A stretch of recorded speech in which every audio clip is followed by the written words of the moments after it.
ಸನ್ಮಾನ ಮಾಡಿದ್ವಿ. ಅದರಲ್ಲಿ ಒಬ್ಬರು ನಿಮ್ಮ ಸೇವಾ ಪ್ರತಿನಿಧಿನ ಕೂಡ ನಾವು ಗುರುತಿಸಿ ಅವರಿಗೆ ಸನ್ಮಾನ ಮಾಡಿದ್ದುಂಟು. ಸೊ ಈ ಒಂದು ವೇದಿಕೆ ಮೂಲಕ ನಾನು ಅದನ್ನು ತಮ್ಮೊಂದಿಗೆ ಹಂಚ್ಕೊಳ್ಳೋಕೆ ಇಷ್ಟಪಡ್ತೀನಿ. ಯಾಕಂದರೆ ಸಮಾಜದಲ್ಲಿ ಧರ್ಮಸ್ಥಳ ಸಂಘ ಅಂದರೆ ಕೇವಲ ನೀವು ಅಂದ್ಕೊಂಡಾಗೆ ಅಲ್ಲಿ ಸಾಲ ಕೊಡ್ತಾರೆ, ಸಾಲ ತಗೋತಾರೆ, ವ್ಯವಹಾರ ನಡೀತದೆ, ಜ್ಞಾನ ವಿಕಾಸ ಸಮಿತಿ ಸಭೆ ನಡೀತದೆ, ಇದಷ್ಟೇ ಅಲ್ಲ ರೀ. ಸರ್ ಅವರು ಆಗಲೇ ಅರ್ಧ ತಾಸಿಗಿಂತ ಹೆಚ್ಚು ಮಾತಾಡಿ ಹೇಳಿದರು ಈ ಒಂದು ಸಂಘದ ಮೂಲಕ ಯಾವ್ಯಾವ ಮಹತ್ ಕಾರ್ಯಗಳು ನಡೀತಾ ಇದ್ದಾವೆ ಅಂತ. ಇನ್ನೊಂದು ನಮಗೆ ಖುಷಿ ವಿಚಾರ ಹಂಚ್ಕೊಳ್ಳೋಕೆ ಇಷ್ಟಪಡ್ತೀನಿ.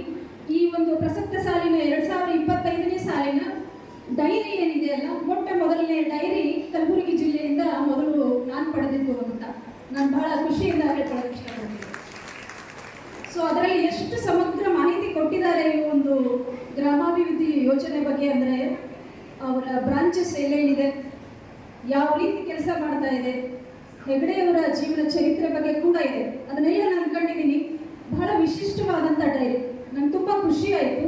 ಅದು ಮೊಟ್ಟ